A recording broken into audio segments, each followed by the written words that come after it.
वो एग्जिस्ट नहीं करता था, पर्टिकुलर कोई एक जो पोलैंड लैंड जो कंट्री थी वो एग्जिस्ट नहीं करती थी, exist, and the immigrants were identify according to their country of origin. तो ये लोग कैसे पहचाने जाते थे कि ये लोग पोलैंड है, रादर देन टू एथेंटिसिटी, यानी ऐसा पोलैंड नहीं कहा जाता था कि this is a polish people या दिस पर्सन इज पॉलिश, ऐसे नहीं कहा जाता था इनको।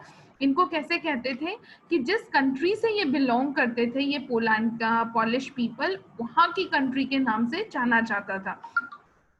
For example, they were identified Russian Poles, German Poles, Australian Poles, इस तरीके से इनको जाना जाता था। One of the most notable Polish American communities is in Chicago. सबसे ज्यादा जो नोटेबल था या सबसे ज्यादा जो पॉपुलर था पॉलिश लोगों में, वो था पॉलिश का अमेरिकन कम्युनिटीज में, जो कि शिकागो में था, ठीक है, एंड इट सबर्ब्स, यानी उसके जो लोलैंड्स थे। Chicago is sometimes called the second largest polish city in the world. किसी एक जमाने में शिकागो को नेक्स्ट लार्जेस्ट सिटी कहा जाता था, जहां पर सबसे ज्यादा पॉलिश लोग यानी पोलैंड के लोग जो थे वो रहा करते थे।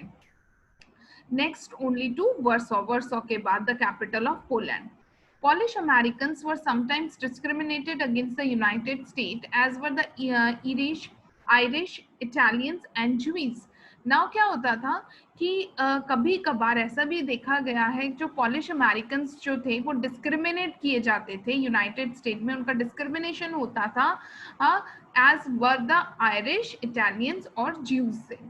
According to the United States 2000 census 667,414, यानी हो गया ये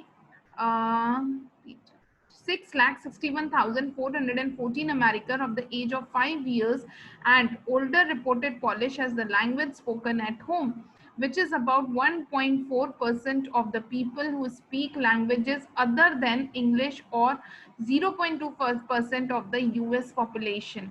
ये भी notify किया गया that the people, maximum people were speaking Polish.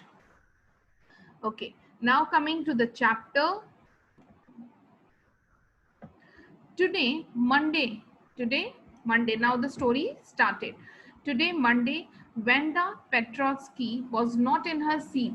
Venda Petrovsky, जो कि एक बच्ची का नाम है, एक गर्ल का नाम है, वो आज उस सीट में नहीं बैठी है. But nobody, not even Peggy and Madeline, the girls who started all the fun, noticed her absence. लेकिन उसकी क्लास में किसी ने भी ये नोटिस ही नहीं किया कि आज वेंडा जो है वो स्कूल नहीं आई है. यहाँ तक कि पेगी और मेडलाइन ने भी नहीं, जो उसका हमेशा मजाक उड़ाया करते थे, उन्होंने भी नोटिस नहीं किया. Usually Wanda sat in the seat next to the last seat. Usually Wanda कहाँ बैठती थी? बिल्कुल लास्ट सीट से. Wanda sat in the seat next to the last seat. जो लास्ट सीट होती थी जस्ट उसके बाद वाली सीट में वो, या पहले वाली सीट में वो बैठा करती थी. In the last row of the room 13, room number 13 में वो वहां पर बैठती थी. She sat in the corner of the room where the rough boys who did not make good marks sat. वो वहां पर जाके कहाँ पर बैठती थी? वो उस प्लेस में बैठती थी पर्टिकुलरली जहां पर वो बच्चे बैठा करते थे जो ज्यादा अच्छे मार्क्स नहीं लाते थे, जो थोड़ा सा पढ़ाई में ध्यान नहीं दिया करते थे. The corner of the room where there was sufficient scuffling of feet, most roars of laughter when anything funny was said, and most mud and dirt on the floor. Now, scuffling. स्क्लफिंग का मतलब क्या होता है? Noisy dragging, पैर से आवाज करना. तो ये जो वेंडा थी, ये पर्टिकुलरली उस वहां पर जाके बैठती थी जहां पर कुछ शैतान या बदमाश लड़के बैठते थे. अब ये चीज एक बहुत कॉमन सा एक पहले के टाइम से ही चलता आ रहा है कि आप भी देखोगे पीटीएम्स में, व्हेनेवर योर फादर और mother is coming to in the PTMs to meet the teacher, the usually if you are scoring less marks, they are asking where my child sits, at the back, at the first, और अगर कम number आते हैं तो they are requesting the teacher to make the child sit in the front rows. तो ये एक mental thinking बहुत पुराने जमाने से चली आ रही है कि जो अच्छे बच्चे होते हैं वो फ्रंट रोज में बैठते हैं, और जिनको बैक बेंचर्स भी हम कहते हैं. बैक बेंचर्स यानी जो क्लासेस में ध्यान नहीं देते हैं. तो ये जो वेंडा बच्ची थी, ये वहां पर जाके बैठती थी जहां पर ऐसे बच्चे लड़के बैठते थे जो कि पैरों से आवाजें निकालते थे और हंसते थे, क्लास में ध्यान नहीं देते थे। और वो लोग क्योंकि मड के एरिया से आते थे, कहीं जहाँ से वो आते थे वहां पर मड बहुत ज्यादा होती थी, तो वहां पर वो जाके बैठते थे और वहां की जो फ्लोर होती थी वो बहुत ही गंदी होती थी, mud and dirt on the floor. Wanda did not sit there because she was rough and noisy. Wanda इसीलिए नहीं बैठती थी वहां पर क्योंकि वो भी इन बच्चों के जैसे थी, लेकिन on the contrary she was very quiet and rarely said at all. वो बहुत क्वाइट थी और कभी कभार ऐसा होता था कि वो अपने मुंह से कोई शब्द निकालती थी। And nobody had ever heard her laugh out loud, और कभी किसी ने शायद उसकी आवाज हंसी ही नहीं सुनी थी। Sometimes she twisted her mouth into a crude sort of smile, but that was all. कभी कभार उसने कभी अपनी स्माइल दिखाई भी है, लेकिन किसी ने इतना नोटिस नहीं किया, नोटिफाइड नहीं किया है।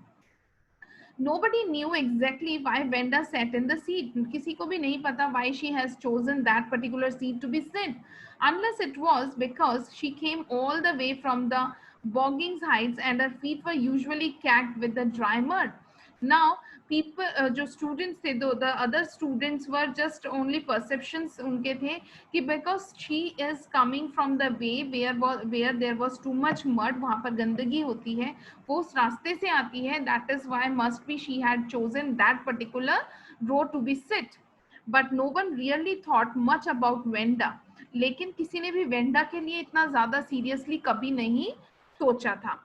Petronski once she sat in the corner of the room, कि वो वेंडा पेट्रोस्की जो है वो क्यों उस कॉर्नर में बैठती है।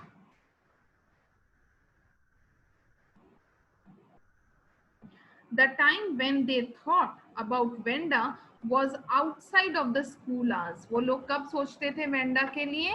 जब वो लोग स्कूल में के बाद, यानी स्कूल आवर्स के बाद सोचते थे, at noon time when they were coming back to school or in the morning early before the school begin. Now Wanda के बारे में के लिए जो स्कूल मेट्स थे वो कब सोचते थे? Either they were thinking about Venda after the classes or before the classes. Now why they were thinking? Because they just want to laugh on her. वो लोग लेग पुलिंग करना चाहते थे उसकी, है ना? They just crack the pranks on her. That is why. When groups of people or three or even more would be talking and laughing on their way to the schoolyard, when they want to laugh, है ना, when they want to crack jokes on Venda, only that particular time they keep notice to Venda कि वो कब आ रही है, कब जा रही है. Then sometimes they waited for Venda, sometimes they are, to have fun with her. उसके साथ मजे करने के लिए नहीं, उसके ऊपर मजे करने के लिए, ऊपर यानी उसका मजाक उड़ाने के लिए. Next day, Tuesday, Venda was not in the school either, and nobody noticed her absence again. The next day also, she was not at all in the school, and nobody least bothered about that. But on Wednesday, Peggy and Maddie, who sat down front with other children who got good marks, who did not track in a whole lot of mud, did not notice that Venda was not there. Now, what happened? कि on Wednesday क्या हुआ? Peggy and Maddie, these are the also two girl students who were studying in the same class, who sat down front. वो कहाँ बैठते थे? वो हमेशा सामने वाली रोज में बैठते थे. और वो कौन से बच्चों के साथ बैठते थे? With the other children who got good marks, those who were scoring good marks. And who did not track in a whole lot of mud. उन्होंने कभी भी वेंडा को कभी नोटिस नहीं किया कि उसके पैर मडी में क्यों होते हैं या ऐसा कुछ, वो चुपचाप क्यों रहती है. No, did not notice that Vanda was not there. Peggy was most popular girl in the school. यहाँ तक कि Peggy जो थी वो बहुत popular थी स्कूल में. Now क्यों popular थी? क्योंकि she was pretty, she had many pretty clothes and her hair was curly. Now यहाँ उसका कैरेक्टर स्टिक्स दे रखा है कि वो शी वॉज प्रिटी, उसके कर्ली हेयर्स थे, वो हमेशा अच्छे कपड़े पहनती थी. मेडी वॉज हर क्लोजेस्ट फ्रेंड, और मेडी जो थी वो पेगी की सबसे क्लोज फ्रेंड थी. The reason Peggy and Maddie noticed Venda's absence was because Venda had made them late to school.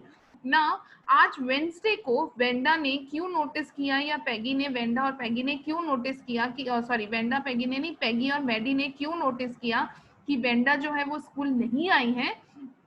क्योंकि आज उसकी एब्सेंस की वजह से, क्योंकि उसकी वजह से ये दोनों स्कूल में लेट हो गए।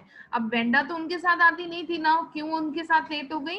दे हैड वेटेड एंड वो लोग उसका इंतजार कर रहे थे ताकि वो उसका मजाक उड़ा ले। They had waited for Venda to have some fun with her and she just had not come. They often waited for Venda Petrovsky to have fun with her. Now वो लोग वेट इसीलिए करते थे वेंडा पेट्रोस्की का ताकि उसके ऊपर वो मजाक उड़ा सके उसका, या फिर उसको लेके वो हंस सके, मजाक कर सके, अपना एंजॉयमेंट कर सके। और इसीलिए वेंसडे को वो लोग वेट कर रहे थे और आज वो उनको वेंडा नहीं मिली, for which they become late to the school.